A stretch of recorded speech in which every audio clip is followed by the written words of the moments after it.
untuk ke-6 kalinya ini merupakan suatu kebahagiaan, tapi juga merupakan suatu beban yang tidak ringan. 32 tahun. Rentang waktu itu bukan sekadar angka, tapi sebuah era di mana Indonesia dipimpin oleh satu sosok, Jenderal Besar Soeharto.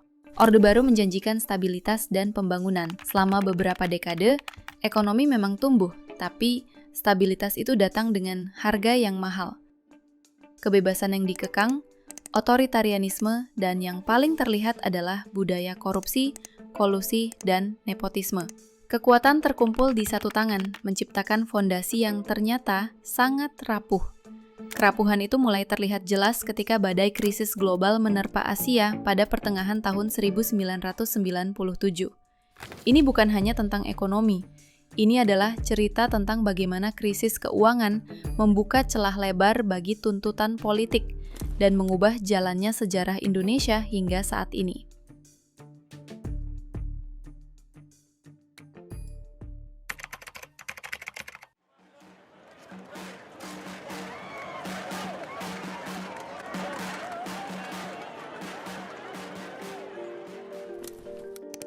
Nilai rupiah anjlok, harga-harga melambung gila-gilaan, dan PHK massal tak terhindarkan. Kepercayaan terhadap rezim Soeharto yang baru saja terpilih lagi untuk kali ke-7 pada Maret 1998 lenyap.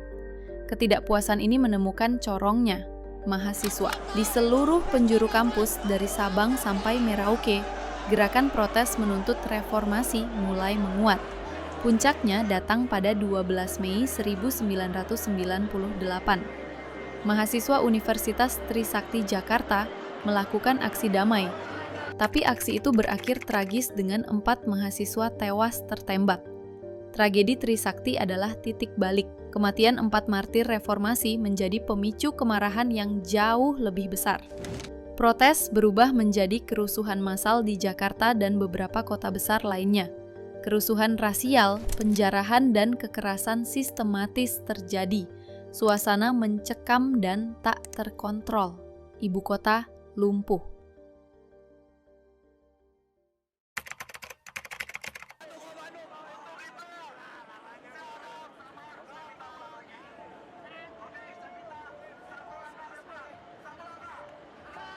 Gelombang tekanan semakin tak terbendung.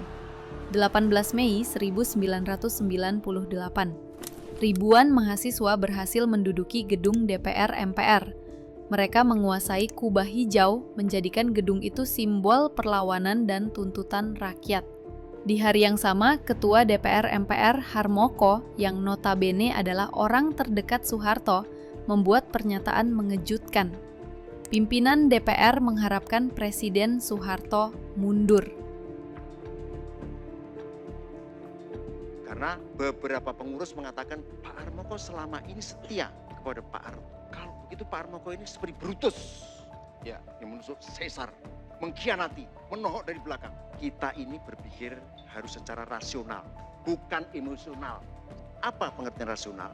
Rakyat itu menghendaki agar ada keputusan politik terhadap kebuntuan politik yang ada. Minta agar Pak Harto mengundurkan diri. Itu sudah kami sampaikan kepada Pak Presiden waktu tanggal 16 Mei. Jadi kami sudah ada komunikasi, suasana batinnya. Untuk meredam situasi, Soeharto mencoba membentuk komite reformasi dan merombak kabinet. Tapi rencana itu langsung hancur. 14 menteri Kabinet Pembangunan 7 yang dipimpin oleh Menko Ekuin Ginanjar Kartasasmita menyatakan menolak duduk di kabinet baru Soeharto.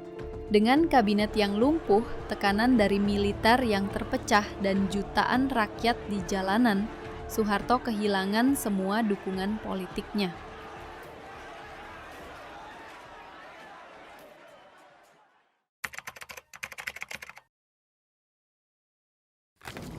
Saya memutuskan untuk menyatakan berhenti dari jabatan saya sebagai Presiden Republik Indonesia terhitung sejak saya bacakan pernyataan ini pada hari ini, Kamis 21 Mei 1998. Dari Istana Merdeka, dalam pidato singkat yang disiarkan secara nasional, Soeharto menyatakan berhenti dari jabatannya.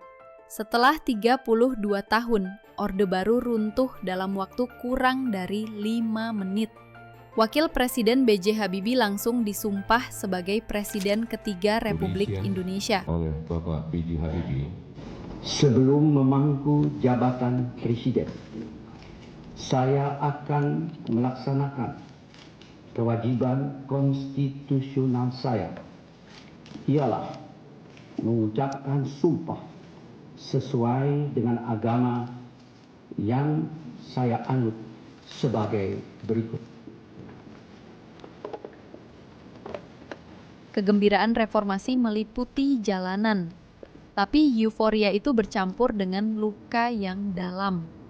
Ribuan korban jiwa, terutama dari etnis Tionghoa, dan pelanggaran HAM yang hingga kini masih menuntut penyelesaian.